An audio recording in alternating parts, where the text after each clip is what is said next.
आता ब्रेकनंतर आपण बघणार आहोत अभिनेत्री शेफाली जरीवालाच्या मृत्यूमुळे बॉलिवूडला मोठा धक्का बसलाय। अवघ्या 40शीत तिचा हृदयविकाराच्या झटक्याने मृत्यू झाला। शेफालीचा मृत्यू मनाला चटका लावून गेला, पण तिच्या मृत्यूने नव्या चर्चेला तोंड फुटलंय।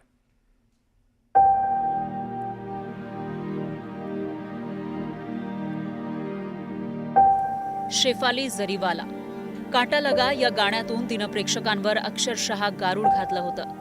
एंट्रीतच तिला तुफान प्रसिद्धी मिळाली। तिच्या सौंदर्याचे लाखो दिवाने होते। वयाच्या 40शीतही शेफालीनं आपलं सौंदर्य टिकवून ठेवलं होतं। चिरतरुण राहण्यासाठी ती अँटी एजिंग औषधांचा वापर करीत होती। उपवास असताना तिनं तो डोस घेतला होता। तसंच ग्लुटाथिओनचं इंजेक्शन घेतलं होतं। त्यामुळेच ही चर्चा सुरू झालीय।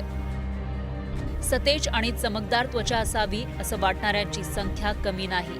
त्यामुळेच आजकाल एक नवा ट्रेंड वाढत चाललाय आणि तो म्हणजे ग्लुटाथिओन इंजेक्शन आणि IV ड्रिप्सचा। तात्काळ गोरेपणा आणि चेहऱ्यावर ग्लो आणण्यासाठी ही ट्रीटमेंट केली जाते। शहरी युवकांमध्ये फिटनेसच्या वेडासोबतच सुंदर दिसण्याकडे तरुणाईचा ओढा वाढलाय, पण चिरतरुण राहण्याचा हा हट्ट जीव घेणार ठरू शकतो। त्याविषयी फार कमी लोकांना माहिती आहे। शेफालीच्या मृत्यूनं चिरतरुण राहण्यासाठी घेतल्या जाणाऱ्या उपचारावर सवाल उपस्थित केलाय। कॉमन फॅक्टर म्हणजे स्ट्रेसफुल लाईफस्टाईल हा एक खूप कॉमन फॅक्टर आहे आणि स्लीप डिस्टर्बन्स हा एक खूप कॉमन फॅक्टर आहे।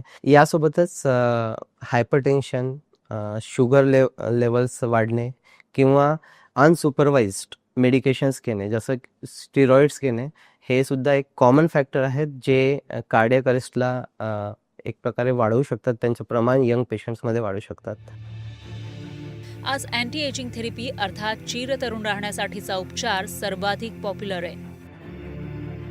त्यामध्ये retinoid, chemical peels, Botox, dermal fillers, PRP आणि ग्लुटाथिओनचा समावेश आहे। ग्लुटाथिओन ब्युटी बूस्टर म्हणून ओळखलं जात असलं तरी ते जीव घेणं ठरू शकतं। ग्लुटाथिओन अत्यंत पॉवरफुल अँटीऑक्सिडंट आहे। खरं तर शरीरात त्याची नैसर्गिक पद्धतीनं निर्मिती होते। शरीरातून फ्री रॅडिकल्स बाहेर टाकण्याचं काम ते करतं। किडनी डिटॉक्स करून रोगप्रतिकारक क्षमता वाढवतं। अलीकडच्या काळात सतेज, चमकदार त्वचा आणि चिरतरुण राहण्यासाठी मोठ्या प्रमाणात ग्लुटाथिओनचा वापर केला जातोय। लवकर फरक दिसावा म्हणून लोक जास्त प्रमाणात डोस घेतात आणि तीच खरी धोक्याची घंटा आहे। रोज 20 ते 40 mg ग्लुटाथिओनचा डोस सुरक्षित मानला जातो, पण यापेक्षा अधिक डोसचा हृदयावर विपरीत परिणाम होऊ शकतो। रक्तदाब कमी होऊ शकतं। एवढंच काय, पण ॲलर्जीचा त्रास होऊ शकतो आणि अनेकांना त्याची माहिती नसते।